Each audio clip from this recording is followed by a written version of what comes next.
Well, it's Monday, March the 23rd, 2026. Good morning. Welcome to your perfect day start to the morning brief. I'm Kayode Okikiolu. And of course, March winds down on this beautiful Monday morning as we join you yet again, bringing you your perfect morning starter on Channels Television. Welcome. I am Bukola Koka. And I'm Jeffrey. As always, we'll bring you up to speed with what we've been tracking through the weekend and what we'll be expecting in the week. And guys, I was driving down here.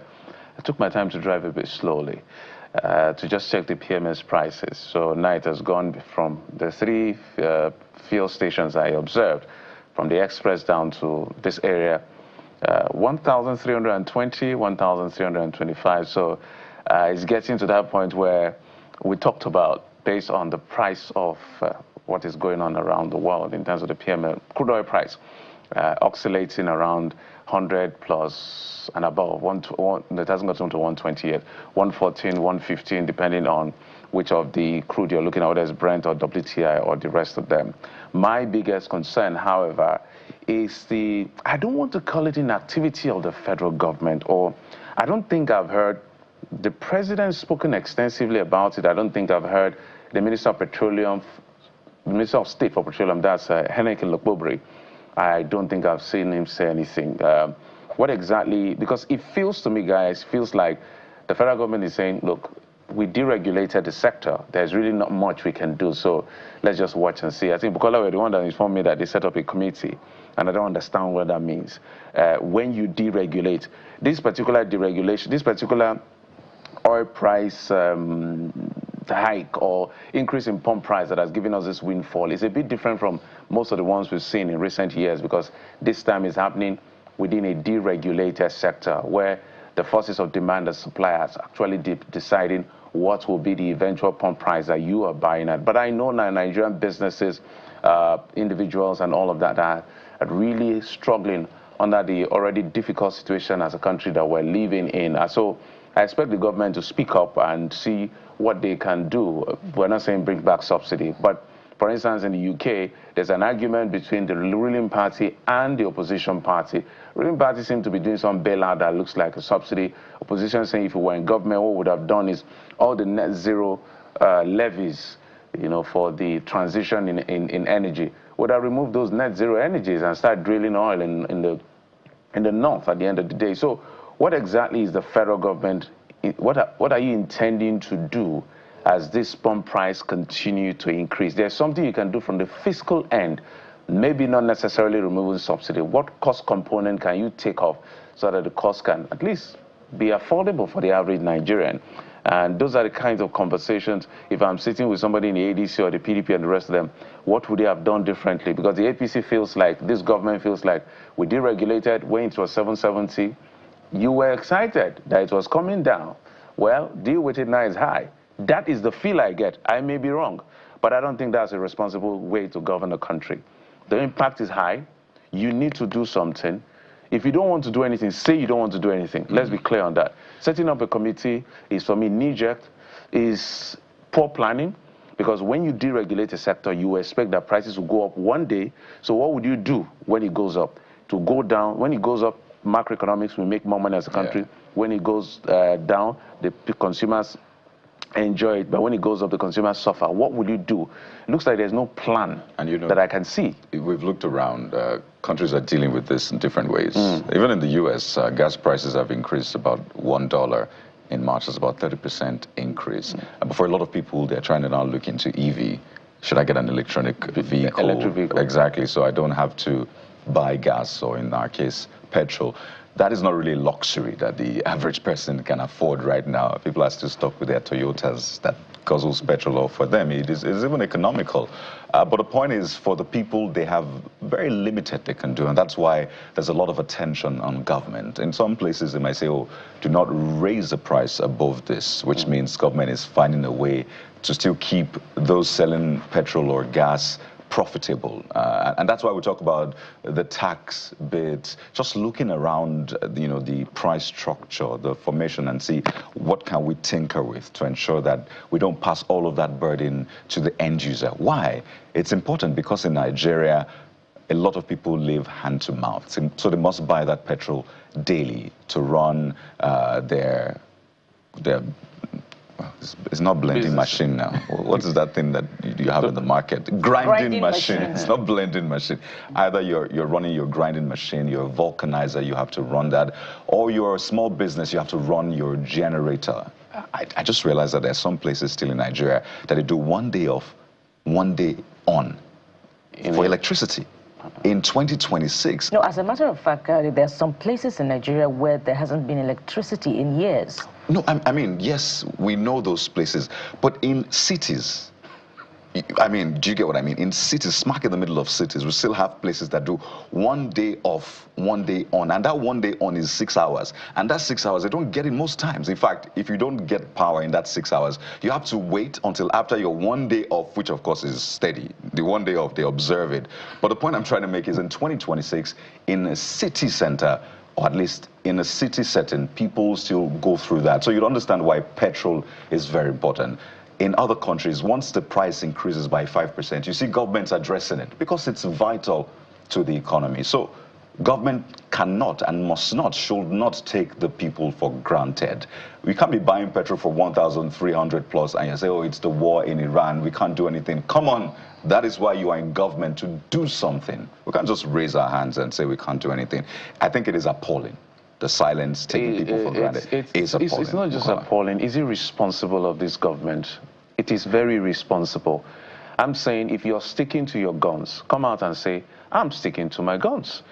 No, everybody who voted you was okay, we'll live with it. Right now, Nigeria, I've forgotten the, I'll look for the source. Nigeria accounts for 40%. We are the highest in terms of the increase, about 40%. I just feel they should come out and make a categorical statement on what they will do in terms of intervention, not necessarily removing subsidy. Bukola. Well, I'm not very optimistic that any alternative measures to cushion the impact of the increase in the pump price of petrol against the backdrop of the ongoing war against Iran will do anything significantly different from what we're already seeing. And, just to be clear, Jeffrey, a closer look at the mandate of that petroleum committee set up by Mr. President is to shore up revenues. Perhaps we should read exactly again from the mandate. The task force headed by the founder of Guarantee Trust Bank, Mr. Fola Adiola, has 3 main assignments: to propose immediate fixes, including changes to laws and government structures, create a financial plan to unlock between $5 billion and $10 billion tied up in the sector, and of course produce a 10-year strategy with clear targets for oil production. So they're not tasked with any mandate of introducing reforms or palliatives that will cushion the impact of the pump price of petrol. Now, Jeffrey, this is why I say that I'm not optimistic. More long-term than short-term. Yeah. Now, this is why I say that I'm not optimistic. Recall at the beginning of this administration, at the onset, when government introduced a 5 billion naira plan to each state of the federation for introduction of palliatives, against the backdrop of the removal of fuel subsidy. We saw more of those palliatives introduced in Nigeria's north than the south, and many in the southern part of the country were wondering, oh, what did the governors do with those funds? And some would argue that, okay, it was 3 billion naira that was released and not the entire 5 billion naira. And, 2 years down the line, there hasn't been very clear audit or accountability of the expenditure of those funds and how they were released. And so will anything be sufficiently different this time around as we continue to see the pump price of petrol pushing, to the 1,500 naira mark? I think it has more to do with a lack of creative approach, to finding a solution to these things, especially, when it is a problem, a challenge that tasks the creativity of the elected. And so I'm not very optimistic that there would be anything significantly different. And what stopgap measures is government introducing? The only communication that we've heard so far is the release or the instruction for the release of 100,000 CNG kits. In 2 years, since that has been proposed as an alternative, and since government introduced the Presidential Committee on CNG, what we've seen is CNG stations in major cities of the Federation, but inadequate to meet national consumption. both in infrastructure and, of course, also in the availability of the product as well. And the management of it also leaves a lot to be desired. For those who have transited to CNG, particularly transport vehicles, that has not also led to any significant reduction in the pump price of petrol. Okay, so there's a government challenge bit which has not introduced real solutions to the problem, and there's also the management of it on the side of the transport sector as well, which does not match that transition with significant reduction in the pump price of petrol. And so it looks as if we're going to be dealing with this challenge for a longer time to come. And add to that bit the concern, by the elected more with 2027 than with real problems. And that is part of what we're going to be talking about, guys, today. Yeah, the data I was quoting is the global petrol prices that rated Nigeria 39.5% as the highest, the country with the highest increase since this Iran, Israel, US, hostilities that ensued. Laos is next. I think South Africa is just 1% than the rest. So we just want government to take responsibility. Last Friday you were citing the introduction by the UK government of a cap on prices. Yeah, they are even doing bailout. The opposition, they don't do bailout. What you should do is the net zero taxes that are for the transition, because some countries are taxing carbon, fossil fuel, to discourage, because that's you discriminate by price. He said that component, we're not drilling, we're not to just take out the fossil fuel as a source of energy is not practicable in the immediate term. Take out that component of those tax so they can crash the price at least fairly for people to afford, rather than go back to subsidy. That's what the UK government and the opposition are arguing over. Yeah. And it's not even saying anything. Yeah, that's my problem. An EU thing. European countries, a lot of them either tax called price caps. But the point is, they're looking at their own... Even Asian countries. Right, South Korea, so they look at their own situation and say, this is what works for us. The CNG bit, guys. In 2024, August, Nigeria's president promised CNG kits, said it was going to reduce transport costs by 60%. So it's quite curious that in 2026, March, we're promising yet another round of CNG kits. What happened in 2024? Because I can count the people that now use CNG. In fact, at some point, the price went up diabolically. So can we deliver CNG kits 100,000 in 3 weeks when we've not been able to deliver that much in 2024, 2025, 2026. But even in a country of well over 200 million people, what can 100,000 kits do? And don't forget that the cost of transition from petrol to CNG is a whole lot that the average Nigerian can really not afford. It's over 1 million naira. And we're talking about subsidizing production last week.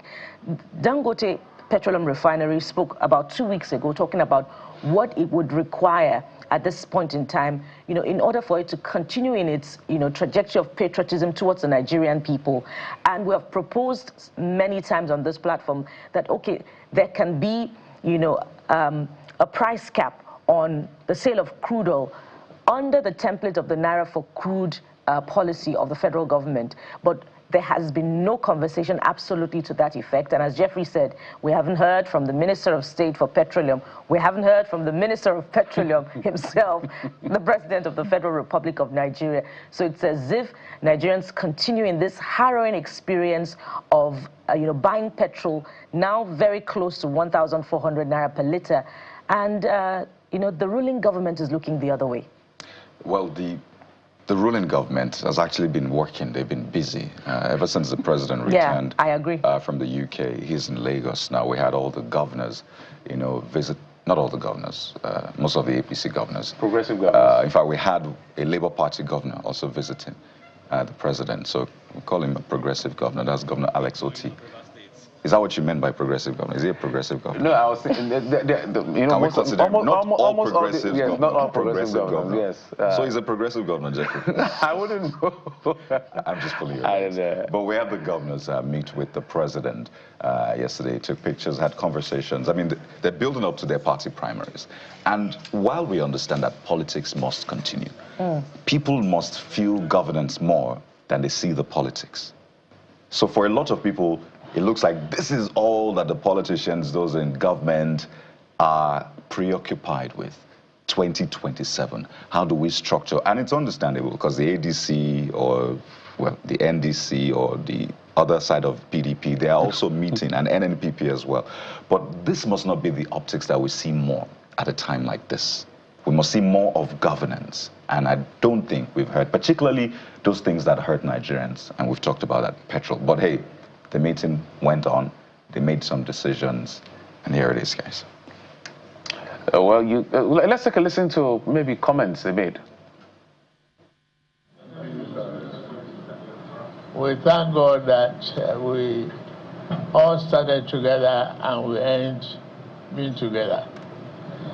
May Lord Almighty Allah continue to enrich us and put our nation on the right path and be with us. I am very, very surprised at the short notice that this number is extremely impressive. It shows our sincerity, commitment, and the value of friendship and togetherness. I thank every one of you for what we have been doing. And to say this, the next phase of our struggle is staring us in the face. It's the challenge of insecurity in this country. And I'm making all the efforts to ensure it is us collectively that we share the joy and be proud of, victory over tyranny. Insecurity is an enemy of development, progress, and prosperity. That's what insecurity is all about. And I'm glad you are all mindful of the challenge. President of Nigeria, Bola Tinubu, speaking about one of the biggest challenges we're dealing with, as a matter of fact, insecurity. We've talked about energy issues. Now it's talking about security. Guys, I understand that they were also talking about the issue of state police, how to accelerate it. I think it's long overdue, even though, and let me say this, because sometimes politicians and the leaders act surprised. There's nothing that should surprise us tomorrow when one reckless governor, because some of them are very responsible, not all are, with the greatest sense of respect, will use state police against political enemies and people that he doesn't like. We should be prepared for those moments as well. But since a lot has happened and we've seen models around the world about decentralized policing in this sense that helps to manage insecurity across the country, I think it's going to be a good thing. I hope that the pros, the merits will overshadow the demerits and the cons in this sense. If our politicians and the political class are able to grow up and use the state institution for what it should be used for. But I know for a fact that there will come a time, especially towards electioneering season and when all this happens, they will be using, police in the states as a tool against their political enemies. So I don't know how long that will last until we mature to what we have and we admire that we're saying we want to bring into our country to replicate in terms of state police. That I understand the president spoke about that. I think it's the right thing to do to see how it can be accelerated. Honestly, yes, talk is good, but talk sometimes is cheap. We've had these conversations time and again. So I'm going to tell you the real reason for that meeting. But the governors had their meeting, right? So they sort of ambushed the president, which is why I said this is short notice. So there's a lot of politicking. They're building up to the primaries. Some of the things you hear is just, okay, let's talk about security. Let's talk about other things. It won't seem as though we're not paying attention to it. I mean, we don't want talk right now. What we want to see is action. If we're going ahead with state police, let us see the bill already flying in the National Assembly. If you're trying to tinker with security, let's see it on the ground, right? So, I mean, the optics and all the rhetorics, we've heard them time and again. Now is the time for action. And you know, Kylie, you were saying earlier that the ruling party has been busy working, and it looks like, yeah, from this meeting that they're busy working. And to just make reference to what the president said about how there is the very urgent need for governors to show compassion to the vulnerable at this particular point in time. And it's only critical when you consider what Nigerians are going through.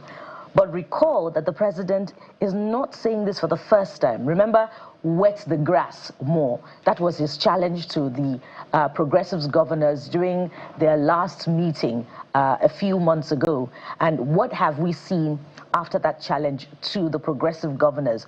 Well, perhaps you should be the one answering that question this morning.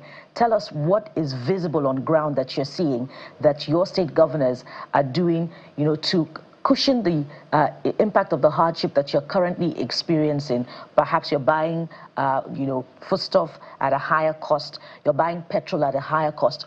What are you seeing on ground to prove that indeed the ruling government, APC government, is working? Well, let's get to what the dailies are saying, perhaps about this and other issues this morning. And joining us is, of course, Mr. Dayo Akintobi, journalist and public affairs analyst, who's always here looking dapper on Monday. Mr. Akintobi, good morning, sir, and welcome to the program. Very good morning to you. Good morning to Nigeria. And you look set for the week. I'm all, as far wherever Nigeria's matters are concerned, I was born ready. As Jeff said the other day, I was there at the inception. Yes, indeed. So I like that. Yeah. Yeah. Let's begin with the Vanguard, and you know, it looks at what we're talking about, the state police matter. And you know, this is quite curious for me. Maybe not necessarily very curious, but let's see how the Vanguard is rendering it. I'll explain later. State police governor split as insecurity worsens nationwide. Most states back move, others warn of abuse. Repression. North divided, Kaduna, Plateau, Kano, Taraba set pace. Tinubu can't create it by fiat. That's ascribed to Afenifere. Lawmakers, governors face crucial test. Will address Nigerians' concern. That's, of course, ascribed to the Senate. It appears as if we make a little progress with the state police policy, and then we take 2 steps back. Are we ever really going to get to the point where we're going to have achieved a consensus from all 36 state governors that indeed we're moving forward with state police? And is the excuse, if you like, that it will be abused, is it really tenable in the light of the circumstances? it is tenable. It's something to really worry about. But what you have to do is look at the cost versus the benefit. Is the fear of the fact that it can be abused, is that more compelling than the gains that we stand to benefit if it does come to pass? Now, my sense is that when a way of doing something has been ingrained for decades and decades, it's always very difficult to try and upend it and entrench an entirely new system. It's like trying to turn a super tanker, a big ocean liner, trying to turn it around. It takes ages and ages. You can't just do a U-turn with a very big ship. So when you're trying to change an existing system, there's bound to be some resistance, differences of opinion. People are scared of the unknown. Oh, we're used to doing it this way. Even if this way is not working, the possibility of trying something entirely new is always very scary.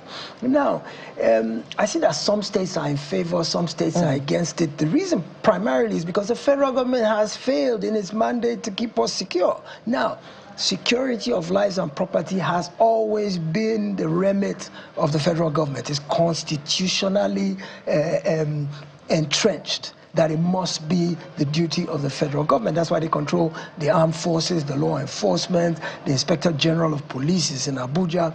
And so far, for all these years, they've not been able to wipe out insurrection and terrorism. So people are looking more at their governors and saying, you are the chief security officer of the state. I voted for you. And your primary responsibility to me as a resident and indigene of your state is not only to seek my welfare, the pursuit of my happiness, but to also keep me safe. I used to rely on Abuja to do it. Abuja has failed. So now you are closer to me, closer to home. What can you do to protect me? My welfare is more of your responsibility than Abuja. Abuja really looks at the larger picture, you know, foreign policy, currency, interest rates, monetary policy, you know, territorial integrity. But in terms of our daily lives, we have more orientation towards the states and the local governments in terms of our quality of life. So people are now repairing to the state governments and saying, since the federal government has failed to protect us, what can you do about it? And the governors have come up with this idea that, okay, let's push this state policing thing. They call us the chief security officers, but we don't have any substantive authority. If I want to do anything to protect you, I have to call somebody in Abuja, National Security Advisor, Inspector General of Police. But if I had the wherewithal myself. You know, Mr. Akintobi, the reason I asked is this. When it comes to critical times of electioneering, that excuse by governors that the state security apparatus is not under my watch, it's under the jurisdiction of the federal government, and then there's little I can do, it falls flat in the face. Because then you find that the state government in that particular state is in full control of the security structure, and you know, they manipulate it as they would, you know, as they want. But in critical times of national security, when Nigerians need protection, the state intervention is nowhere to be found. We've had a particular opposition candidate say on this platform that during an election, that the state police was under the payroll of the state government. Well, you see, because generally the state governor is in cahoots with the commissioner of police. That's why if they don't get along, the governor will engineer his transfer and bring somebody that he can see eye to eye with. So when things like electioneering happens, because the commissioner of police and him have a rapport, generally the state governor and the police can agree on the modalities of how they're going to run that election security. When it comes to things like insecurity, like protecting vulnerable communities,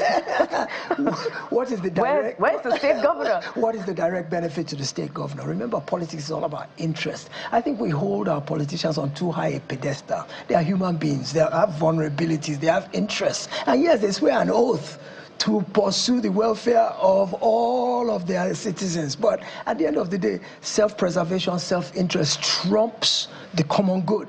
And so you see that when it favors them to deploy the police to their own benefit at electioneering time, then they do that. But when it's a larger, more force insecurity that doesn't actually strike in their back door and is somewhere remote, then you see them being a bit lackadaisical to deploy that same passion in terms of collaborating with the hierarchy of the police to fight this insurrection. So they're saying the solution is, let us have our own police. Maybe that's also a self-interested decision in terms of, okay, I have the coercive apparatus of the law to now be able to repress my opponents, to be able to pick up journalists who say bad things about me and lock them up for days, and you know, those kind of abuses, which is a real genuine concern.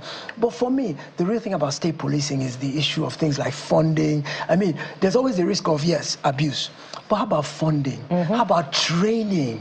How about emoluments? These are things that, you know, the gestation period is long. It's not like you do it tomorrow and we begin to see the benefits, and they are so trained that they know how to work against civil rights abuses, human rights abuses. How do you train them properly to be an efficient, law-abiding, you know, force with integrity, that know how to deploy force when it is necessary and know how to use discretion and training is critical. And I worry about that how effective can we have these state police ready to be able to do the job properly. Nigerian police has had 100 years to get their act together, and they still haven't got it right. Now imagine state government, how long it would take to get them together. Yeah, we hope we get there someday.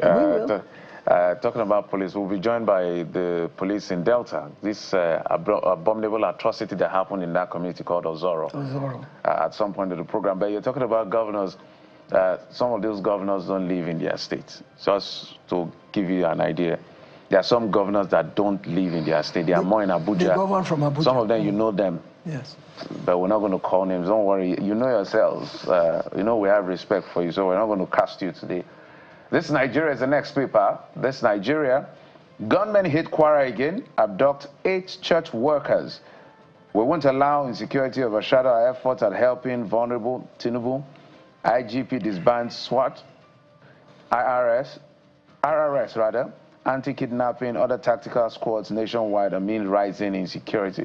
Wow, I saw RRS among the list. I was like, what's going on? Because they were the good guys. When he was in Lagos in charge of RRS, they were called the good guys, and they did a great work. But we understand some abuses have happened, in that's still under investigation. We'll find out. But Kwara, why? What do you make of this? That was the first thing that came to my mind was Kwara again. I mean, how recent ago was it that Kwara is under siege? And I wonder why. What is it about Kwara? The key thing for me geographically is that Kwara is the point at which the north and the south converge. It's where the north ends and the south begins. So if we're to read between the lines, perhaps it means that insecurity is filtering down southwards, and Kwara is kind of like the last bastion, is you know, kind of like Ore was in the Civil War, which was the last bastion to repel any type of insurrection. So perhaps Kwara is the staging ground where the battle to stop it from filtering southward must happen. And it seems like the terrorists are aware that that is where the fortification to stop it from progressing southward. Although when you look at places like Ondo and one or two other places, you say, well, look, it's too late. Whatever fortification you try to do around the central, north central has failed, and insecurity has filtered downwards. But, you know, the government is saying all the things that is always said before, and talk is cheap. We've said that earlier in this program, that there's been a continuous outpouring of we will do this, we will do that. I've issued orders that they should go and find the perpetrators, which I don't know why we should issue orders to find perpetrators, because I think the powers that be should already know that that's their job anyway. They don't need to be instructed to go out and capture anybody. That's the remit of their job, you know. But when you look at outfits like the RRS, that was a model of global best practices policing when the current IGP was head of that agency in Lagos, and to think that now it can be one of those that's been threatened with being disbanded, it means that our policing is actually regressing instead of progressing. It's not doing as well. When you have situations where the IGP has to read the Riot Act to various divisions of the force and say, you're not doing the job you should do. Remember, all this terrorism, banditry, all our local issues are matters of the police. By the time you start seeing the army and the armed forces being involved with local law enforcement, it means that the police are overwhelmed. They can't cope. The army is trained to kill. The army should not operate within the borders of our country at all, because they don't know how to relate to civilians. They are taught how to go out and kill people.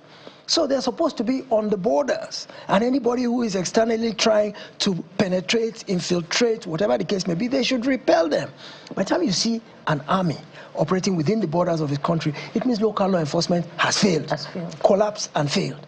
And so the situation we're in now is dire, because there's an open season on even the army now. Every single insurrection or a terrorist attack you hear, our armed forces are paying a heavy price. I read in one of the papers yesterday that the attack in Borno, there were some military officers that eventually paid the ultimate price. And just about every time you hear this happening, it's affecting our fighting forces as well.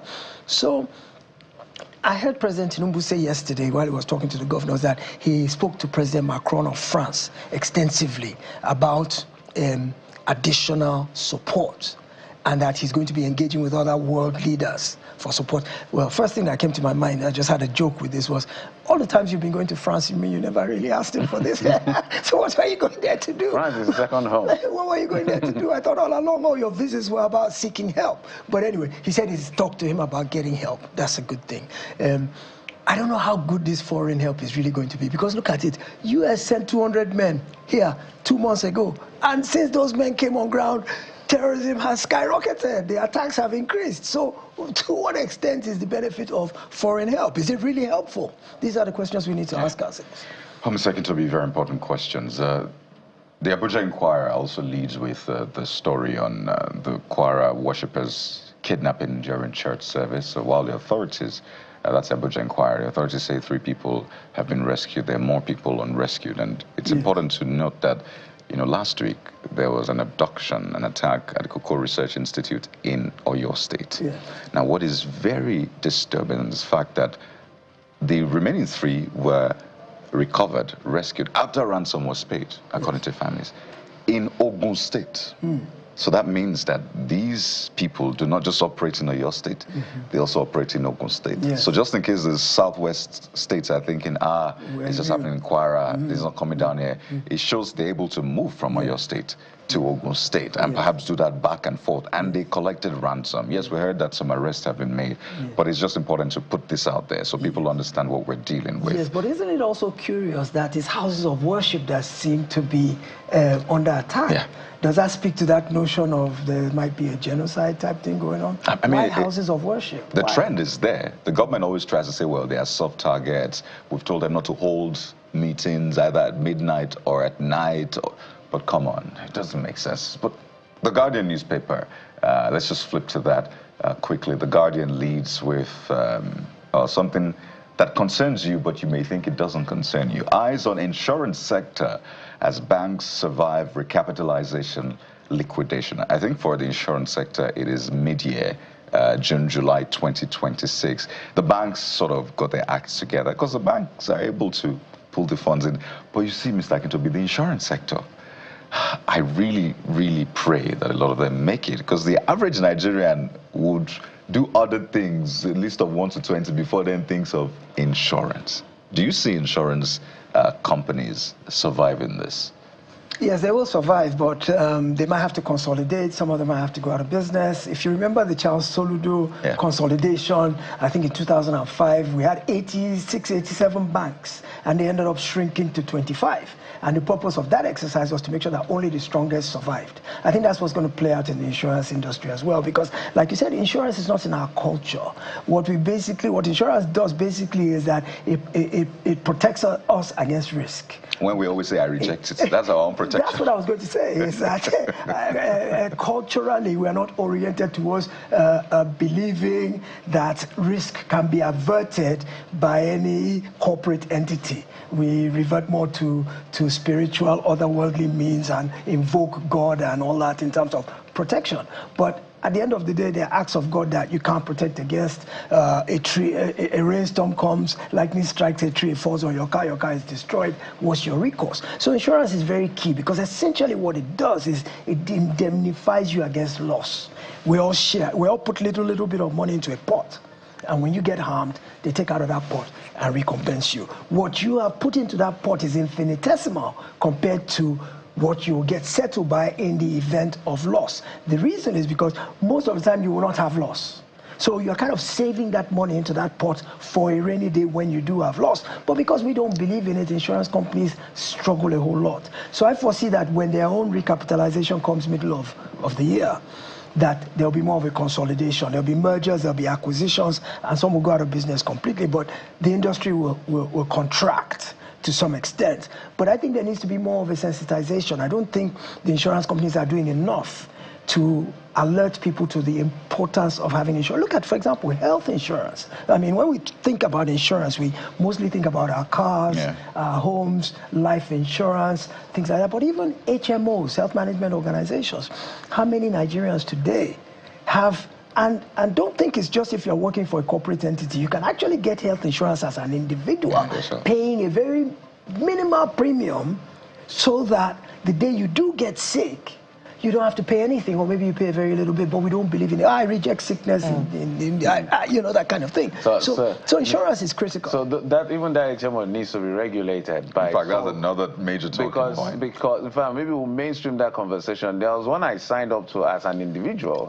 It's a very simple thing I wanted to do. The bottlenecks, the explanation, the things I can't do I refuse to subscribe immediately. Yes. I just unsubscribe. Let me look for something better. Yeah. And that's part of the problem. Is that What does it cover, by the way? I don't know. Maybe it's to test malaria. Malaria. Paracetamol. And this was a personal one. This is not a company one. This is my personal one that I just, they were advertising all over the place. I said, and okay, that let me is just part try of it why out. Nigerians don't really, even the Nigerians who believe in insurance, don't subscribe to it because they feel like the companies are not after their well-being, that they will always find excuses not to pay. They will always say, oh, your car ran into the sidewalk. Well, that sidewalk was uneven, so it invalidates your policy. They will always find a way to avoid trying to pay. So even the Nigerians who believe in insurance, they look at it and they say, these companies are dubious, they will not do it. And you know, we've had a lot of fires, just to add that bit of it. Yes. You know, on mainland, the country's central business district, Yes. in Kano, in Lagos, Yes. where those buildings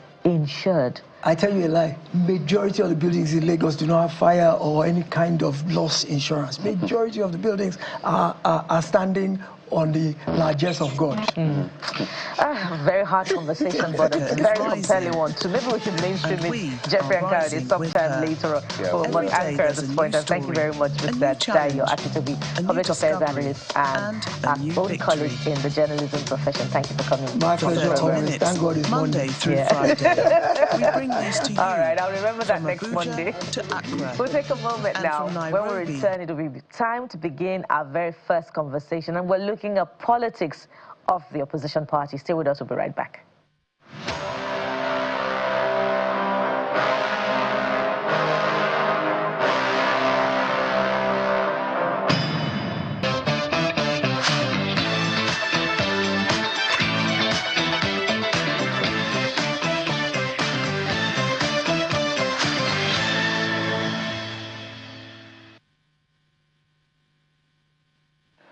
Welcome back. Let's discuss politics with the opposition. Mr. Haruna Mohammed Jogundu joins us. Is the National Publicity Secretary of the PDP National Caretaker Working Committee. Mr. Jogundu, thank you so much for coming on the program. Good morning. Thank you, Mr. Geoffrey. You know, the date is drawing closer. Let me look at my, yes, this is 23rd of March. So we have between now, let's just call it a month, when the official timeline for activities towards, you know, the primaries and all the dispute resolution will take place between 23rd of April to the 30th of May, which is the time that the electoral body has given. But let's come to your party. We can see your group, your end of the PDP, really working hard, you know, consolidating on your victory, having congresses. Now you're working on a convention. But it looks like all is still not well within the two groups of the PDP. So talk to us about where the party is at in terms of reconciliation. Well, good morning, viewers. Well, as you are aware, for quite some time, the party has been in a serious turmoil. But following the Court of Appeal judgment, the leadership issue became very, very clear to Nigerians. On the issue of reconciliation, we have made several invitations to the Turaki-led group to come forward so that we can have a united PDP with a common front. But unfortunately, we have waited in vain. They didn't appear, they didn't come, they ignored our invitations. So at this point, we are left with no option than to proceed with our planned convention. But we are still hoping that, you know, 5 days is still a long time to make things happen as far as politics is concerned. So we are still hopeful that they will explore this window so that we can all have an all-inclusive national convention. So this is the situation on as regards the reconciliation, as it were. Mr. Mohammed, so without trying to speak for them, what kind of reconciliation are you looking forward to when you've already placated or literally encumbered a possibility of what politicians would like to have as something on the table? I remember in the FCT minister mentioning that, look, as far as this reconciliation is concerned, they are open to it, but National Convention will not be touched. And then we're seeing the parties, your group taking over party structure across the entire federation. So if you are taking control of party structures, maybe setting caretaker committee or doing congresses for real, and your group has already set up its own committee to take charge of the National Convention, what is the rationale? Why should the Turaki group have a conversation with you? Because everybody wants some form of strength. If you hold the party structure and you're determining who is in the committee for the convention, you already have decided the outcome. So it's just going to be a lame duck relationship. Don't you think so? So it looks like you have already told them, well, we don't see how you're going to come into this. Well, what you need to do is that it is not our making that some of these things have actually happened. First, when you talk about having the party structures or conducting congresses, remember the Justice Omotosho directed the party to ensure that they conduct congresses in about 14 to 16 states before proceeding with the convention. So it is in compliance with that judgment that we had to go on in conducting such congresses. Secondly, the Federal High Court in Ibadan has affirmed and confirmed and directed INEC to give recognition to the National Caretaker Working Committee as presently constituted. So it is not something that we on our own have decided to take over the structures of the party. No, circumstances leading to where we are today resulted into having the caretaker committee in order not to leave a vacuum. So be that as it is, the Turaki group, should they choose to come and join us, they are open, they are free to contest for all the offices from the national chairman down to all the non-working offices. They are free to contest. It's an open contest. It's a democratic process. Mr. Mohammed, if I may come in before my colleagues jump in. So they are free to join us. Just a moment. You're not being realistic with the greatest sense of respect. You are controlling all of the state congresses. You are controlling every member of the national committee of the committee on the convention. It's foolhardy for anyone to say he's going to pick a form and contest in that kind of election and get anything out of it. Would you do what you're asking them to do? Why not? Why not? If you're coming with a genuine mind, a clean mind, not a predetermined mind, you are coming for a genuine reconciliation. Nothing stops you. There is nothing to be afraid about. For us, we are genuinely welcoming them to come. We will embrace them, and we hope they too will embrace us. So the contest is a free, fair, and open contest that is free from any form of manipulation. And when you look at the timeline for the conduct of primaries, the time is not really on our side. So we cannot begin to say, okay, dissolve this, form this, begin to start all over. The processes leading to this forthcoming convention has gone far. So if truly the reconciliation is a genuine one, there is nothing to be afraid about. Cells of form is open. The states are there, the delegates or the people that will come to vote are there. It is for aspirants to really go around and canvass for support. Nobody controls all the 36 states, including the FCT and the zonal offices. We cannot, because we want to embrace people, then we delay certain processes in the build-up to the convention and subsequently preparations for the 2027 elections. All right. So we are open, and we hope they will make good use of this opportunity to come so that we can have a formidable, robust, and all-inclusive national convention. All right, Mr. Jigado. Every PDP member will be proud of. All right. So help us understand this. Is your PDP or the PDP still an opposition party? Very well. Very, very well. Viable opposition party. All right. So for the benefit of everyone, what does opposition mean in a democracy to you? What opposition means? Sorry, I can't hear you. I said, what does opposition mean in a democracy to you? Well, it basically serves as a check to the ruling party. So fundamentally, it is for us to checkmate the excesses of the ruling party and then try to also see how we can take over power with a view to making life better for the citizens of the country. And is that what you're doing right now? Well, you see, you need to understand, you must have a political party, functional political party, before you get into real opposition. Without a functional, stable political party, you cannot go into opposition. So and, how can you... as it is now that we are... You can land another thought before I come As it quickly. is now that we are preparing to hold a convention, to have an elected National Working Committee, I can bet you that once new executives come into place, you will see a stable PDP, and from there we'll begin to play the real opposition, our role as the leading opposition party in the country. How can you be an opposition party where the leader of your party, the structure of your party, the backbone of the party, the founder of your party is in government, supports the government, and is supporting the re-election of the government in power? How is that opposition?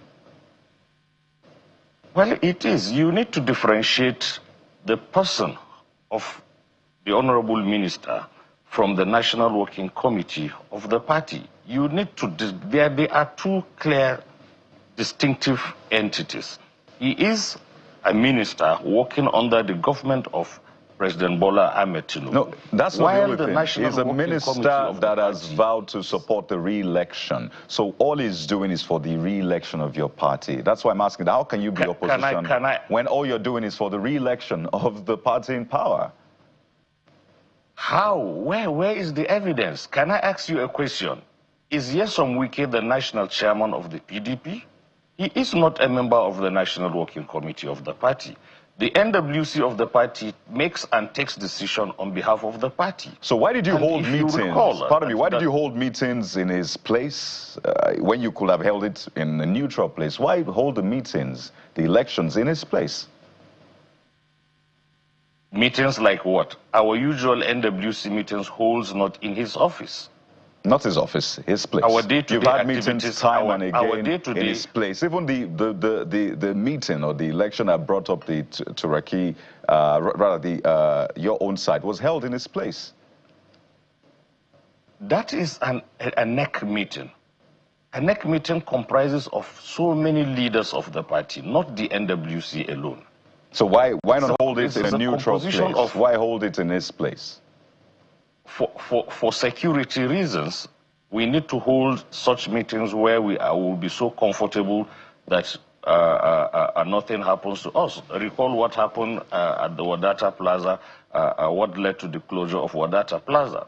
Despite all the securities and what have you, certain group of people had to force their way into it, and you recall what actually happened, you know, casualties and what have you. So NEC meetings usually hold in that structure, in that building, for security reasons. But our day-to-day caretaker working committee activities never held in his residence, official residence. Mr. Jugundu, the last I checked, there are still quite a number of, PDP stalwarts in your party who are well-to-do that could have provided funding for a venue that is neutral other than the house of the Honorable Minister of the FCT. So your explanation still doesn't justify holding a meeting in his residence. No, it is open for every leader of the party. It is open for every stakeholder of the party to make contribution, to voluntarily, you know, say, come and do it here. It is for us now to take security advices to see if such venue provided by that stakeholder will be conducive security-wise for us to hold such meetings. So it is open. Every stakeholder of the party is free to volunteer, and if we are so comfortable based on security advices, then we can go ahead and hold such meetings in a place provided by that stakeholder. So it is not a one-man show as it is.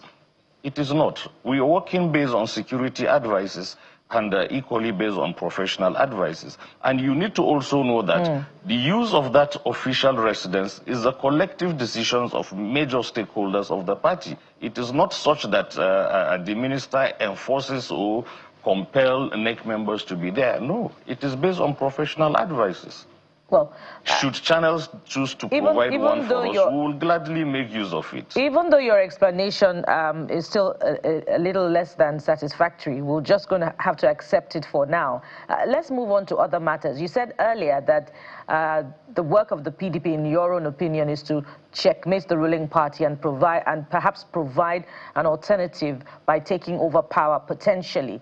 If your work is to checkmate the excesses of the ruling party, I'm wondering, where is the official statement of the PDP, of your group, to the increasing pump price of petrol, to the overlapping budget of this administration, to complaints by agencies that the government is not releasing funds? Where is your statement? I have said it earlier that you need to have a stable political party before you can play a role of an opposition party. When your hands are full trying to unite yourself, you cannot begin to look into other issues when your own house is also divided. So at the moment, our priority is to first have a united party. The more we are united, the stronger we become. And the stronger we become, the better for us to play our role as an opposition party. Pardon me. Well, it is unfortunate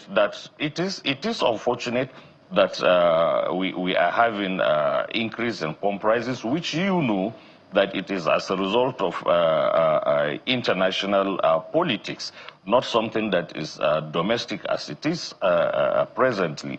So I can tell you, like I said earlier on, by the time we put our house in order, we will begin to exercise and exhibit our role as the leading opposition party in this country.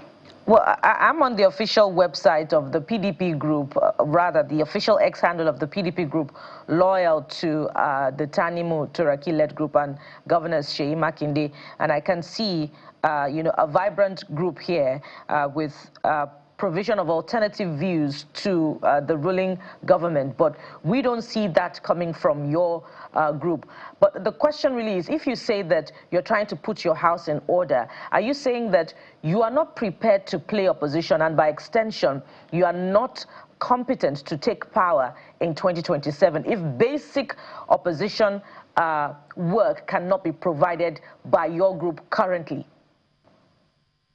That is not correct. You need to understand that our own PDP, headed by Abdurrahman Mohammed and Senator Anyau, we are the genuine PDP.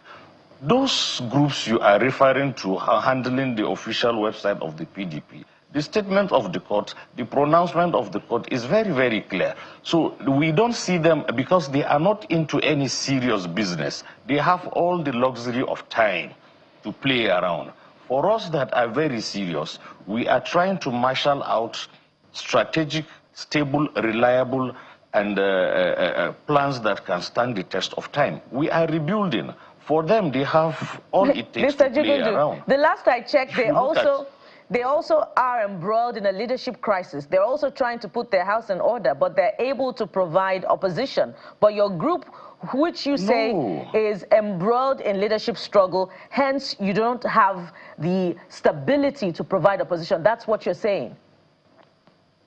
No, you need to understand the difference between people who really want to compete in the competition and people who are really just doing it for fun. For us, we see them as people who are just playing around and take things for fun. How can you, in all sense of seriousness and responsibility, a court makes a pronouncement that from today, stop parading yourself as the national chairman of the party. Yet, Kabiru Tanimu, a senior advocate of Nigeria, still parades himself as a national chairman of the party in flagrant disobedience to subsisting court directives. I think the legal body needs to do something about the title of his essay. Mr. Mohammed, so that clearly tells you, I am coming. Sorry, I am coming. Okay, you have 20 seconds to wrap up that. I want to follow up on what you're saying. 20 seconds, please go ahead. Yes. you need to understand that no serious-minded people will disregard, disobey valid court orders. And as such, whatever they do, criticizing is just trying to, they are just seeking for attention and not playing the real opposition as far as we are concerned. Well, very quickly, the governor of Oyo State, Mr. Seyi Makinde, says you have INEC behind you, you have the judiciary behind you, and you have the ruling government behind you. And he says he has no reservations about your group supporting Mr. President. So I'm asking you directly now, is your group supporting Mr. President for the 2027 elections? We are not supporting President Asiwaju Bola Ahmed Tinubu for 2027 general election. And whatever, with due respect to Governor Seyi Makinde, I want to call on Nigerians to discountenance every single statement credited to Governor Seyi Makinde. Mr. Mohammed, you know me, I like to talk straight. I don't believe you. I don't believe your group. Nyesom Wike, the FCT minister, the honorable minister that I know, is a very formidable force. And I always say you can't misinterpret him because he says it the way it is on his mind. It's very clear. And without him, your group will suffer. That's the truth. You can debate it with me, but that's fine. Your group will suffer. He's been able to fight to the point where about 10 governors have left the party, including the former vice president, who was a candidate in the last election, presidential candidate that scored 6.9, and all of them now have not gone to the ADC. So, and he's been very vehement from day one that, look, as far as this presidential election, not any other one, no, the presidential election is going to support the president, is going to work for the president. And he's delivered. FCT, for instance, out of the 6 council areas, he got 5. So should anybody take your group seriously in this election, if at the end of the day, let's say the Turaki group goes to the Supreme Court and they lose, let's assume, let's keep a scenario. Should any group should anyone, Nigeria, cast a single vote for your group of the PDP, which, knowing that the key leader, the backbone of your group is supporting the president? Well, despite missing some of your comments, but I think I got the major message. Let me tell you that the Honorable Minister of the FCT is an asset as far as political space and political development of this country is concerned. No political party will not wish to have Nyesom Wike in their fold. Whatever you want to say, or however people want to describe his personal opinion and personal love for the president, people are entitled to say that.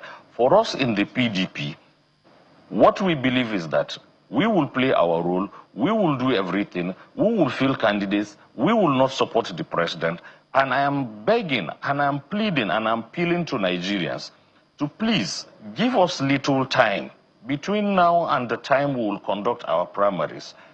All these rumors about we are supporting APC and an appendage of the APC will come to pass. It is only time. Time will take care of all these rumors and propaganda. It is aimed at either discrediting the PDP or discrediting the Honorable Minister of the FCT.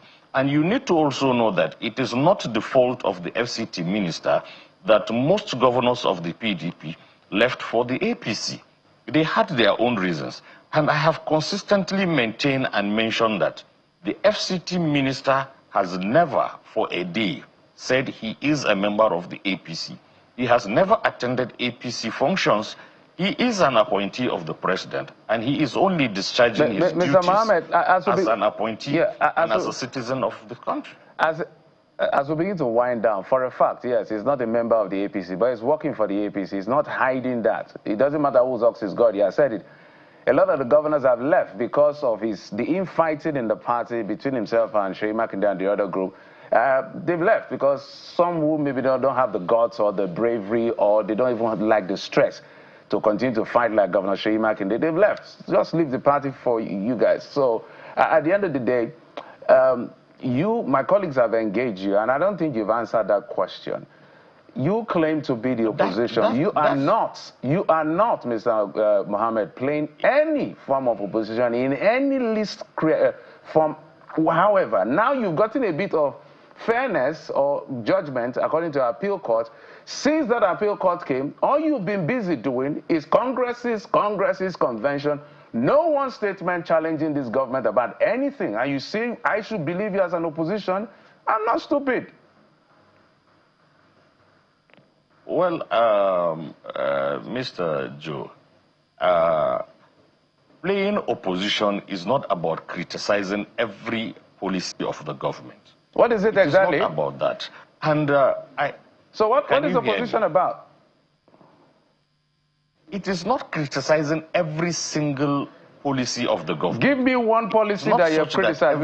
My apologies. Give me one policy that you have criticized. I am coming.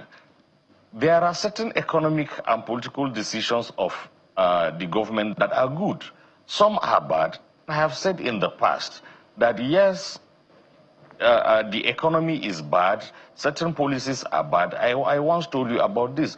But you need to know, and you need to take this clear, that criticizing every single thing, good or bad, is not opposition. You need to play opposition only when your own house is stable. And the convention is just 6-7 days away from today. Kindly give us that patience, kindly have this patience. Allow us to have a new government in place, the new National Working Committee. From there, you can begin to assess us as to whether we are doing what we ought to do as an opposition party. Right. And for those governors, I don't think it is fair. It is fair on the part of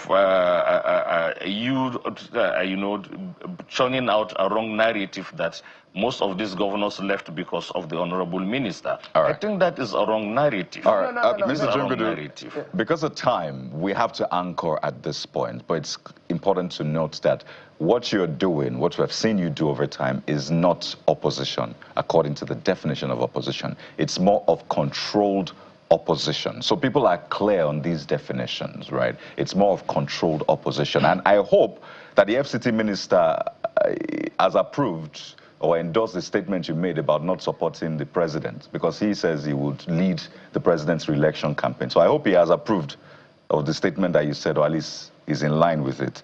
That's just what I want to know. Yeah, Mr. Aju. Go ahead, please.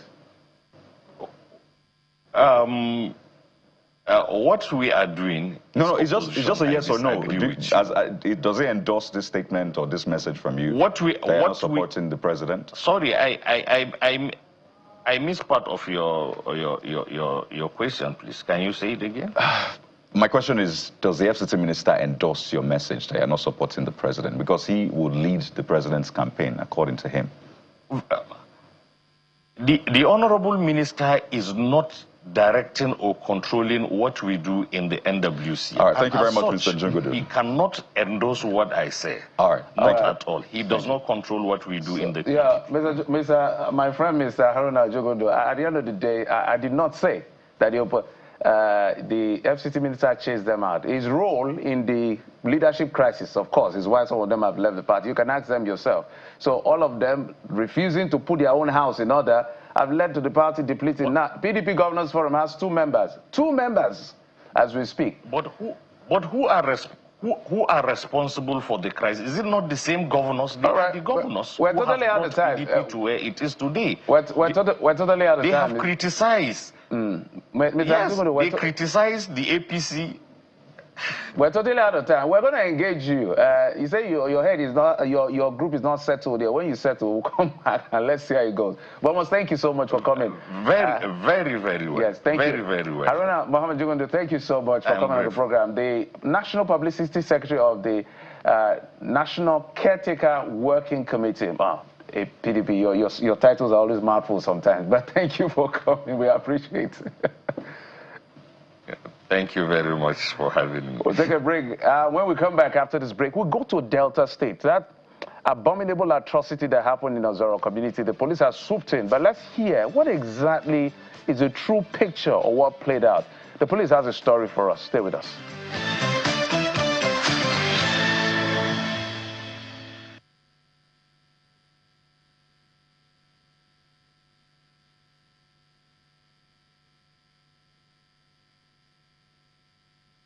Welcome back. And so the Nigerian social media space watched with horror over the weekend as youths of Ozoro community were on rampage. We saw mostly they were running towards girls, and harassing them. There were some very disturbing videos of a young lady being stripped naked, by some youths. And we saw a narrator in one of those videos talking about how what was going on was a rape festival, and that if you looked around, there were no girls around, and that the resolve was if there was any girl seen, the girl was going to be raped. Now, there have been several reactions and responses to this particular event. We've heard the Palace of Ozoro release a statement that the community does not support violence against women. But is that explanation adequate? Does it address the many questions that arise about culture, about convention, and about how women are perceived in this particular Delta community? And what is the security agent doing in Delta State about this? And let's have this very important conversation now. And joining us on the program to look at this is the police spokesperson from Delta State, Mr. Bright Edafe, who joins us virtually this morning on the program. So welcome, Mr. Edafe, first of all. Thank you for having me. Good morning. Yes, we've heard a lot of, explanations as to what may have transpired, but what has the intervention of the State Police Command looked like so far since Friday when that video emerged? And what explanation can you provide to us about the intervention that you have provided? It's very unfortunate that everyone in the police, including the top hierarchy of the police force, is so saddened by this event. However, having done the initial arrest, because the chief priest, who happens to be the head of the community, was initially arrested alongside 4 others. Then, having gone through the video analysis, that is the trending footages, some people were also identified and were arrested additional 11. That's making it a total of 16 suspects that are presently in custody, and they'll be transferred to the State Command headquarters to be duly investigated by the DC State CID himself. Then that was not just it. Yesterday being Sunday, the Commissioner of Police, the DC Operations, and myself, and some members of the command management team, we were at Ozoro yesterday. We were in the Palace of His Royal Majesty. We also went to the community, Oramudu community in Ozoro there. And for an on-the-spot assessment, and 4 of the victims that was arrested were also at the palace, and the CP had a one-on-one with them. The state government, being represented by the local government chairman, assured them that their health, the damages to their phones, money taken away from them, the state government has taken over, and they will ensure that they are paid back. And that's not just it. They also contracted the service of a psychologist who would also come and talk to them to see that they go through this phase of trauma and come out of it hale and hearty. Now, I envisage that your investigations have commenced in earnest, and those you've arrested, questions are being asked as you debrief them. I wonder if part of those questions would be that, is there anything like a rape festival in Ozoro? And what we're hearing is that there was actually a festival ongoing, and there was supposed to have been notices to members of the community that there was going to be a festival.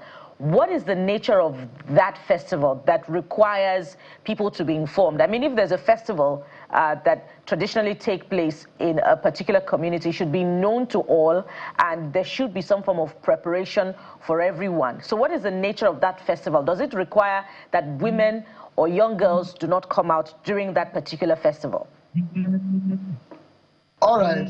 It is important to state clear that among the 4 girls that was interviewed yesterday, no one, not one of them said they were raped. And up to this very moment, we've not had any official reports that anybody was raped. That aside. Then, it was not a rape festival. It was a festival that was done by the chief priest to pray for barren women, for them to have fruit of the womb. That was the intention. However, for reasons best known to them, the traditional ruler of Ozoro Kingdom was not informed. The student union was not even informed because they know it's a student community. So they are supposed to inform the school management. They did not do that, and they did not inform the police. And that is why the chief priest is presently in our custody, because his negligence has led to this embarrassment, has led to this assault, sexual assault on these innocent girls. And that's why they are presently in custody. However, it was not a rape festival. So while this matter was going on and a lot of Nigerians were shocked, a lot of people are still, just mentally disturbed by the visuals, seeing helpless ladies being stripped. But you have said that there is no official report of a rape. Now, while all of that was going on, the online space was also shocked. So you put out a statement. There was a reply or response to that statement by social media user Rino Douala, saying that you're still waiting to assure instead of already arresting people. And then she went on to say, bright way, no bright. And then you replied and said, whenever I issue a statement, it turns you on. Why, if I may ask? And that led to another round of back and forth. Why did you use that statement, particularly in this context? A lot of people saw you sexualizing and trivializing such, terrible incident which we saw play out in Ozoro. So let's hear from your side. Okay, it's unfortunate that my statement was interpreted out of proportion. It's quite unfortunate. However, it's a phase, it's a learning phase for everybody, because people can give meaning to whatever you say. But if you go on Google, if you go to the dictionary and you check very well for what I said, you discover that the sexual angle of it comes forth. So for one to say, oh, turn on is a sexual statement, I don't think it is right, because one would wonder, why would they pick just that part and give you that meaning? I was talking about official statement. How possible can an official statement sexually harass somebody?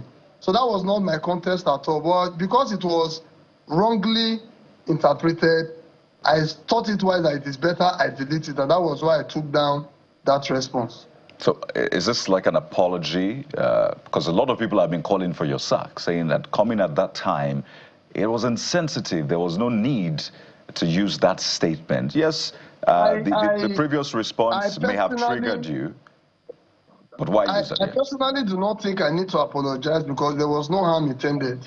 There was no harm intended. It's only when it is done with a deliberate intention to hurt anybody, that is when I should apologize.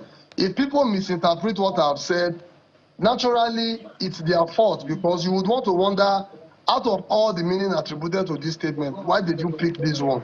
So I did not, there was no intention to hurt anybody, so I don't see a reason why I should apologize. However, because it's interpreted out of context, that was why I had to take that. But that was not my intention, and my statement did not portray that in any way, because I was talking about an official statement.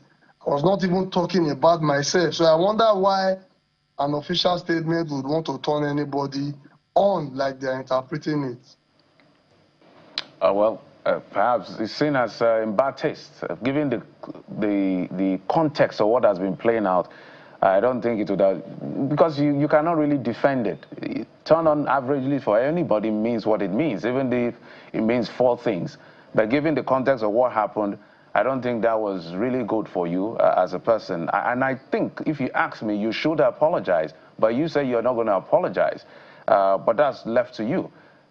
Because of the context here, you could have said it any other time and it would have been waived. But saying it when this kind of incident has happened, I don't think it was quite responsible of you. Do you understand my own drift here? Hence, that was the reason why it was deleted. And I think that sorts it out because I had to delete it since people were misinterpreting it. However, if you go through the comment section, you discover that 70% of the response was very clear on my intention.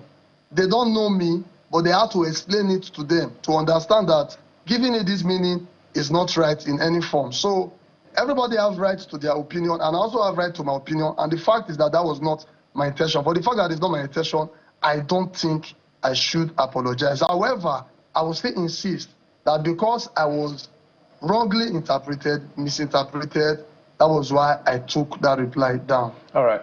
It's great you took it down. Let's bring in the President General of Ozoro Progress Union, Mr. Ashley Beckley. He joins us. Mr. Beckley, thank you so much for coming on the program. Mr. Beckley, can you hear us? Mr. Beckley? Mr. Beckley? All right, Mr. Edafe, let me stay with you for a moment. So I'm happy you said that nobody was raped based on police record. Maybe I missed it in passing. How many people, how many girls have reported this kind of incident? And when you look back, I'm sure you've had conversation. How often does this happen in Ozoro? I'm sure the President General will be able to give us an answer, but I'm sure you're investigating. Is it a yearly thing? Is it 5 years? That's on one hand, the duration. And then the part of what needs to be done to aggressively deter this kind of barbaric behavior in the name of custom or tradition that is against every form of human rights in this sense?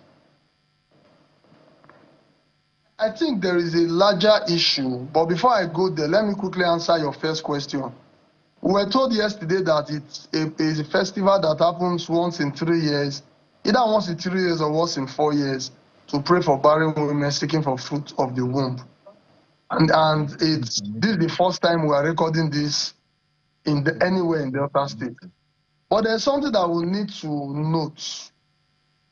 The aggression of our youth, the part that they are towing, because it seems that nobody is talking about it.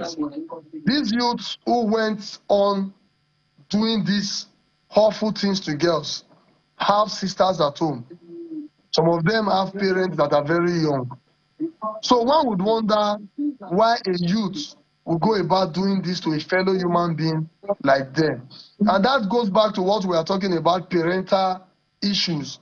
Parents paying so much focus on the girl child and ignoring the boy child, forgetting that what comes out of the boy child has an effect on the girl child. So my message is to the youth, because if this was not recorded on camera, who knows, maybe we would not have been talking about it. Maybe we would not even have been aware that there was something like this happening. It may not even be the first time in some parts of the country, because we always hear, oh, there are festivals that women are not supposed to come out. Okay, should a woman come out? What is the solution? Is it to strip them naked in the glare of the public? The answer is clearly no. So I think at the top hierarchy of the Traditional Rulers Council, they should sit themselves together and address this issue so that it will not repeat itself again, because there are still some festivals that they will say women are not allowed to come out. So when women comes out, what is the way to address it? I don't think stripping them naked is the solution to that. And also, informing the police on time is very good, because if the police were informed, we would have done our deployment centered around that area. And these boys seeing police presence everywhere will not go about assaulting these girls. I think those are the two ways I believe that we should go forward. All right, Mr. Edafe, just hold on for a moment. We'll come back to you as we begin to wind down. Let's bring in Mr. Safia Beckley. Mr. Beckley? Oh, dear. All right, let's stay back. Let's stay with you, Mr. Edafe. Bukola. Yes, indeed. Mr. Edafe, you said that on record, there is no woman during that event that was raped. There was no, what was recorded was sexual assault. But I'm hoping that they will be charged based on what the law says about sexual assault and maybe not necessarily rape. I'd like you to speak to that. Yes, you are absolutely correct. The law does not work on emotions. The law works on evidences available and statement of witnesses. For the fact that we have not had a witness who says I was raped, and the evidences are not showing that anybody was raped, sexual assault is what they will go in for. Okay. Even though you have said that you took down the comment, it is unequivocal what your comment meant in context. You seem to be on the defensive now as far as that comment is concerned, but we hope that you'll have a rethink and indeed apologize for that comment, Mr. Edafe, especially in the context of, how it was rendered and in the circumstances around it as well. We hope that you find grace to apologize to the Nigerian social media community and, of course, to the social media activist who also happens to be a woman. But we must thank you very much for coming on the program. We've been talking with Mr. Bright Edafe, police spokesperson, Delta Command. And so let's have joining us this time around Mr. Berkeley. We hope that we can hear you now. Thank you for joining us on the program, Mr. Berkeley. Thank you. Good morning, channel. Good morning, Nigerians. Yeah, Mr. Ashley Berkeley is the President General, Ozoro Progress Union. Welcome once again. Mr. Edafe was trying to educate us on the festival that was going on in the community. Perhaps you want to put it in, proper cultural and historical context for us. How often does this festival happen? This festival where a chief priest is supposed to pray for women who are seeking the fruit of the womb, and what are the implications of this festival? And more importantly, how did it degenerate into youths assaulting ladies on the streets of Ozoro? Yeah, first of all, as the President General of Ozoro Kingdom, let me apologize to Nigerians, and let me also apologize to the families of the affected girls. I want to start by saying Ozoro is a big kingdom, and Ozoro has 5 communities.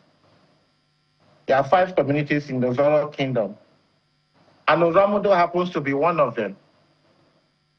Oramudo is one of the smallest communities in Ozoro kingdom, and for any community to partake in any cultural event or a festival,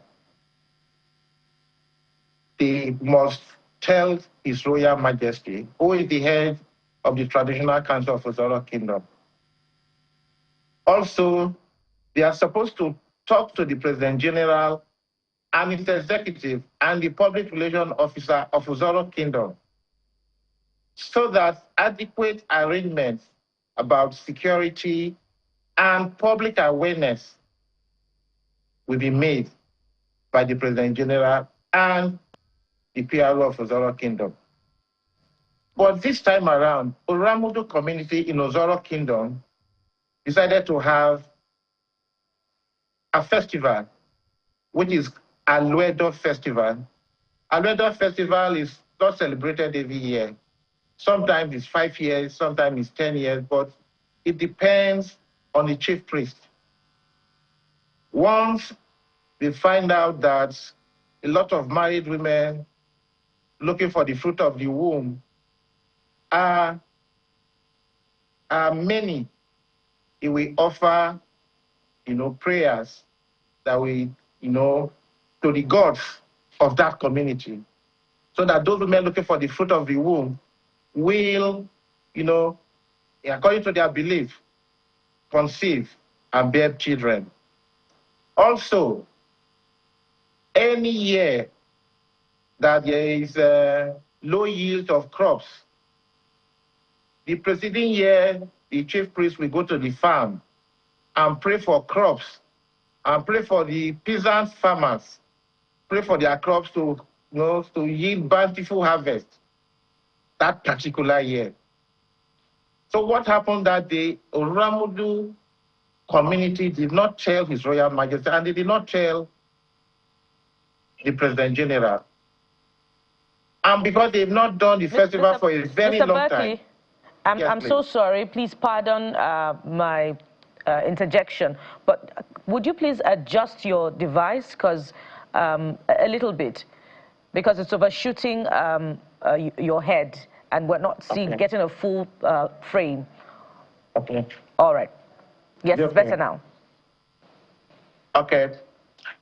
This particular year, the Alwedo Festival has not been done for some years, but this particular year, the chief priest, saw it necessary, to pray for the women in Oramudu community and also go to their farms to offer prayers to the gods.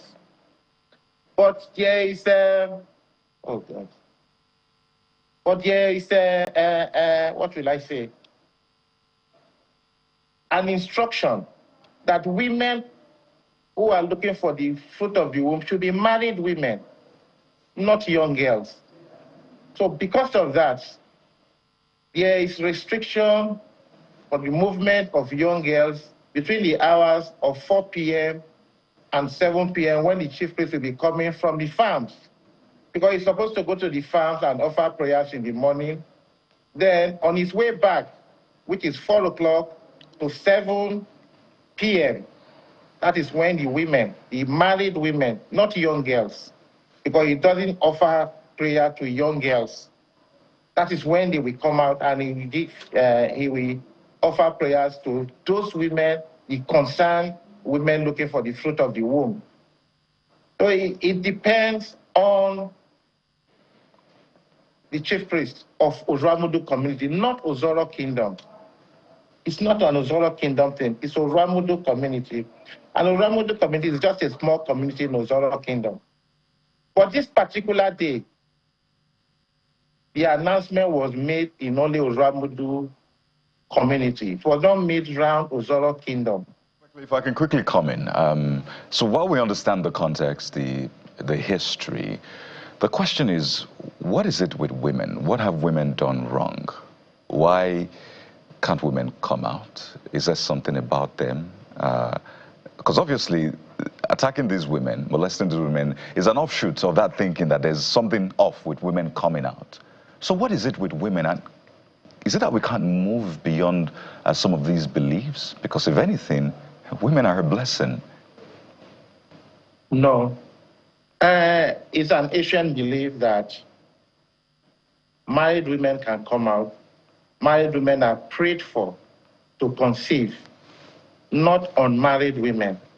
Why? What is wrong? What is wrong with unmarried women? Are they defective? I'm trying to understand why, for the benefit of people as well. Yes, it's a tradition. It's a tradition, and I don't know, but then I was not born, but I know our forefathers don't allow unmarried girls to get pregnant. No, it's not about the getting pregnant. It's about the not coming out. They shouldn't come out. Why? And is it something we can move beyond? Because you've said you don't even know why these things are there. So, I mean, you can go ahead, please. Yeah, let me come in again. It's an old tradition in Isoko land. In olden days, young girls who are not married are not supposed to get pregnant. That means the family will be mocked. The families will be mocked. So you don't offer prayers to girls that are not married. But for girls that are married, women that are married, you can offer prayers for them to get pregnant. So the restriction for young girls not to come out is that young girls who are not married should not come out so that they don't get pregnant. That is their belief. Some people might believe, some people might not believe. I am a Christian. So many persons are Christians. Some Christians might not believe. For those that are not Christians, we believe. If they have worked for certain people or some people, and some people still want it. Mr. Berkeley, we're very clear on how pregnancy occurs. Yes, My please. colleague's question is very apt. Is there something that desecrates the gods if the young girls who are married comes out? Because I don't understand when you say if the young girls who are not married come out, they'll get pregnant. The last time I checked biology, I know how people get pregnant. It doesn't just happen.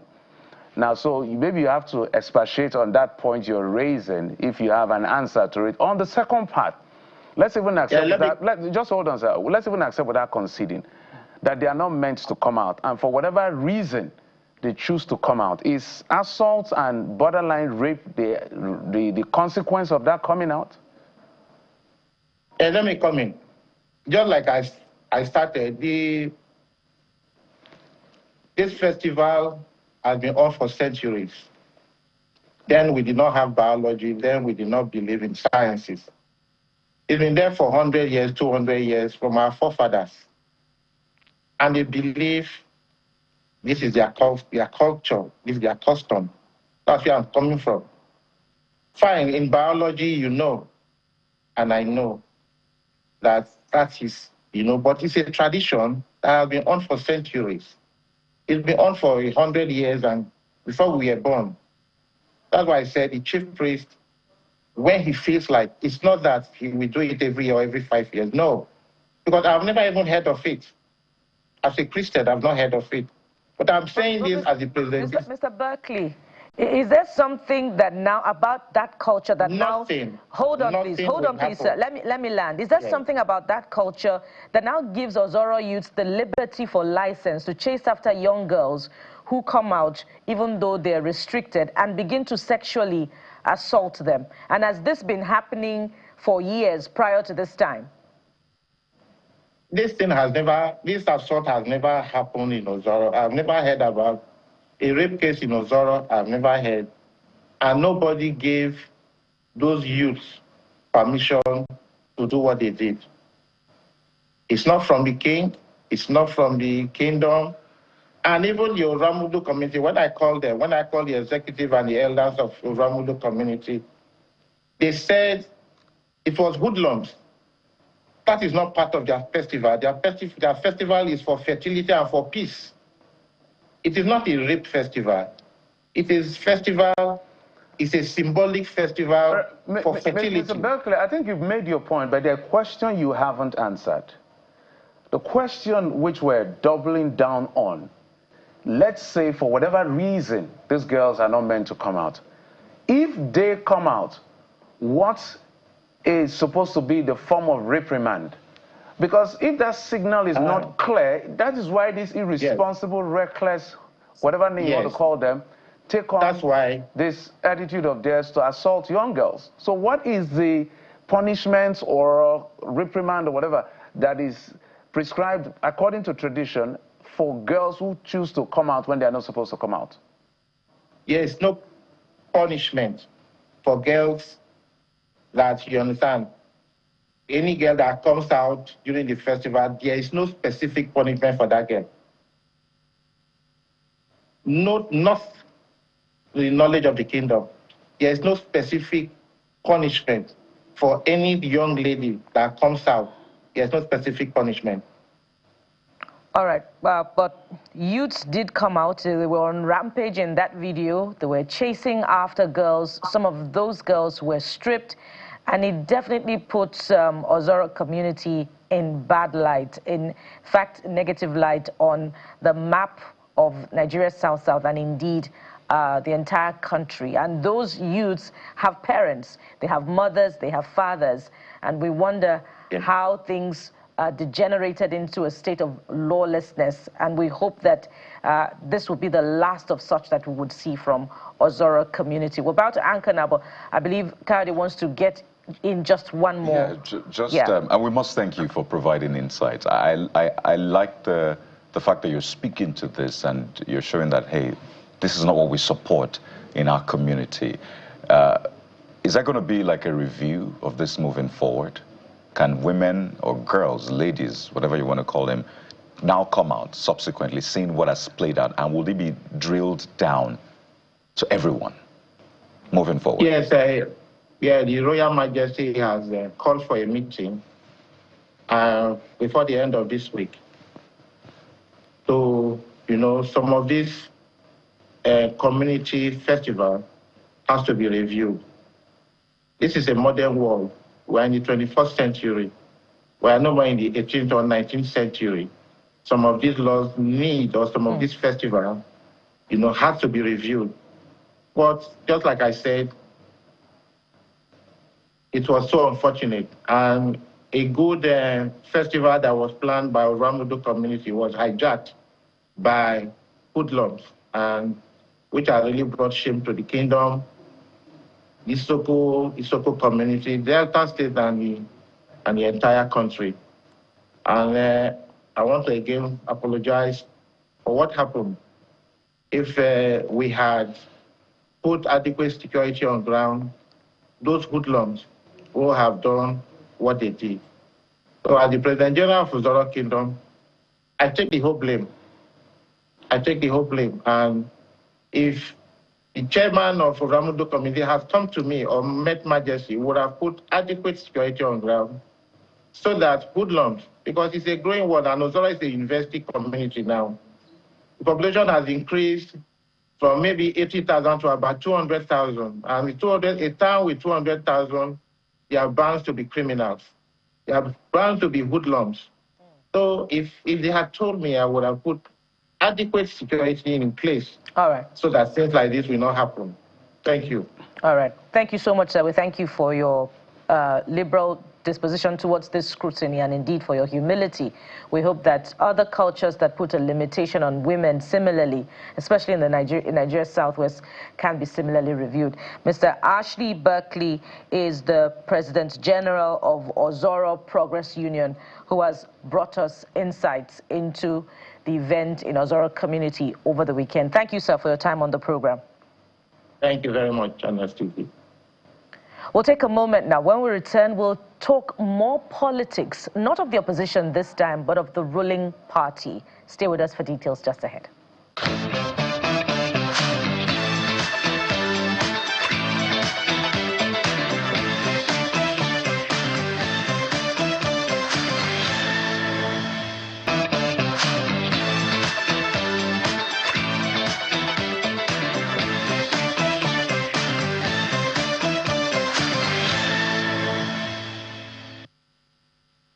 Well, let's now take you to the Miller Road residence of former governor of Kano State, Robiu Musa Kwankwaso, where we had, well, the term is political bigwigs, and the person of Peter Obi.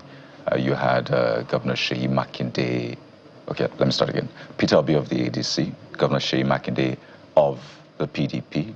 They had Seraki Dixon of the NDC, as well as others converging, and it's quite interesting what we're seeing play out. The question is, will Robiu Musa Kwankwaso of the NNPP, which is going through its own fair share of dispute right now, choose the ADC coalition to join, or choose the PDP, which is embattled right now, or, guys, the NDC, which we must say is now beginning to show itself as, well, we are new, we are terrible, there is no dispute yet. So like maybe we could just be a viable platform, because even the ADC itself is going through its own fair share with Nafiu Bala, Gombe, you know, with the back and forth. So it looks like wherever you turn to, whichever opposition party you turn to, there is some dispute, one dispute or the other. There's something somebody said that accusing the APC that as soon as any big wig enters any political party, APC will send its own faction to go and set up camp in that party. Just as they gifted Governor Adeleke a faction of the Accord right after his defection. The president and the APC as a party have constantly denied. I interviewed one professor, said, well, because when I put it, I was with Felix Morkan, the professor, and they said, look, he doesn't have evidence, but he believes that the APC is playing a game. Anyway, let's talk about this. Whoever gets Kwankwasia movement is a big plus in terms of political capital. They've been very consistent in the numbers, and this is where we must understand that this is not law, this is not morality, this is not policy, this is not whether the governance is ruling well or is ruling badly. Politics is about numbers. on this particular one, so let's stay with this. They've constantly shown that they have capacity to give big numbers consistently when it comes to this Kwankwasia movement. Abdullahi Ganduje almost lost his re-election. It was this close to losing. In fact, some people said they rigged that election in his favor. Of course, the courts did not endorse that it was rigged. The court said he won that election. Then Abba Yusuf came and won that election. And then in that same election, we saw how Kwankwaso got over 1 million votes as far as this election, last election is concerned. But let's listen to what they are chanting.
You can see, me, I'm just looking at the numbers in terms of politics. The difference between President Bola Tinubu and Atiku Abubakar in the last election was about 1.8 million votes.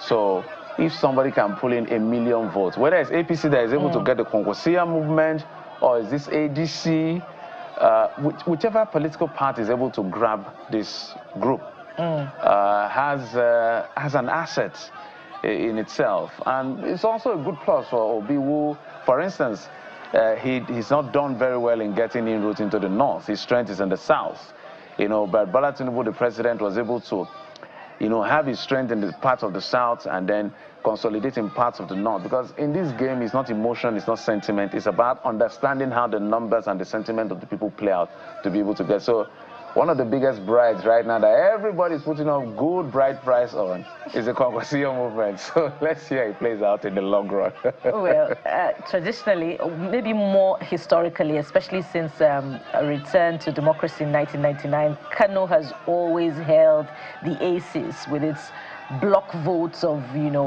1 million, sometimes surpassing 1 million. 1.9 in 2015. 1.9 without an invalid vote. Oh, interesting.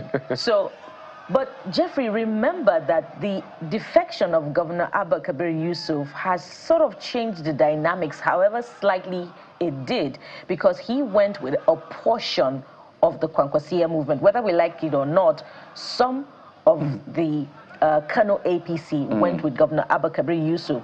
And then there is a division with the NNPP itself, with the Boniface and Nembonam group, the founder of the NNPP himself, challenging the Kwankwaso-led movement of the Kwankwasia movement for the party structure. So what is the percentage of the movement that these two divided groups have gone with from the Kwankwasia movement? We cannot particularly tell from the numbers now until we get to the elections in 2027. But they would need a miracle to pull off a victory against the All Progressives Congress because of the challenge of structure. Yes, indeed, Obi pulled up a huge movement with the Labour Party in 2022, 2023, and we've seen that movement traditionally remain loyal to him, and anywhere he goes, they go with him. But can they repeat that feat in 2027? If indeed they're able to do that, they would need a strong alliance of, a coming together of a number of opposition groups besides the Kwankwasia movement before that miracle can be achieved. Well, guys, this is good to see. I must say, the game needs to get to that point where everyone is put on their toes. Whether or not this is feasible is another thing. But I see a lot of things playing out here. There's the economy of mobilization right here, which is something you see in the build-up to the elections, which is crowd, the purchase or the engagement, or whatever you want to call it, of crowd. Some will tell you that this is organic. Maybe it is, but more importantly, I want a crowd now that goes beyond just dancing, chanting or screaming. I want a crowd that is able to show the politicians that we mean business this time around. Enough of campaigns where you just come and dance and wave broom around and just say random things, okay? What we want now is viable alternative. Let us speak to the issues. I want a crowd that would hold the politicians to task. And if what you're saying doesn't make sense, we're not clapping. We're not chanting because it's not resonating with us. What are you going to do to the economy? What are you going to do with security? We want to hear you first. If it makes sense, we may clap. If we need to go back home and cross-check, we would hold our clap. But enough is enough of yes, yes crowd for the ruling party. And I know this is tough because a lot of the crowd, they are usually purchased. There's a whole economy around mobilization. Economy of protest. Yeah, well, yes, there's a protest, but this is mobilization for politics. Yeah. But really, and this is for everybody, when we go for campaigns or we go for rallies or we go for town halls, you see people clapping and you ask, did you understand what the candidate or the aspirant just said? Why are you clapping? Enough is enough of being taken for a fool, and it's important that we show that we're not fools anymore. We cannot be taken for granted, and that is my own plea. But it's good to see this. I like the way Peter Obi played the northern politics. Say, let us put Kano back in the center. I want the ruling party to see this and say, hey, we must mean business, and whoever is better should win at the end of the day. Let the best man win at the end of the day. Guys, for me, I just thought about it now that we missed. I do not know, to be very fair, to be very sincere, whether that is a role of INEC, to be very sincere. But ideally, I'm just thinking that maybe we'll miss an opportunity, if it is a role of INEC, perhaps it's not, to see how we can legislate debates or media engagement to say, before you are president, you must engage in, say, minimum of 6 to 7 national debates, 6 across the regions, 1 national, and then maybe take out like 10 top media houses for you to engage. So before you become president, you would have spoken to at least media houses and those debates put together, let's say 15 to 20. Because, Kayode, as you were talking, I was smiling and laughing because I like what you're saying is the truth, but it will never work. This crowd are the ones that these politicians can easily deceive. They cannot come here and sit with me and you and deceive us because we have facts, we have figures, we have numbers, we know some of the things they know, we know better than some of them do. They know some things better than we do. We will engage ourselves. People that will ask them serious questions, put them on their toes, look at their policies. So, for instance, I'm asking the opposition, I started something called my 5 tops of the week, and I'm asking, how would you make energy, electricity, PMS, diesel, food more affordable than what President Bola Tinubu has done with his policy to bring us where we are? It's not just about when we take over, it's going to get better. How is the question?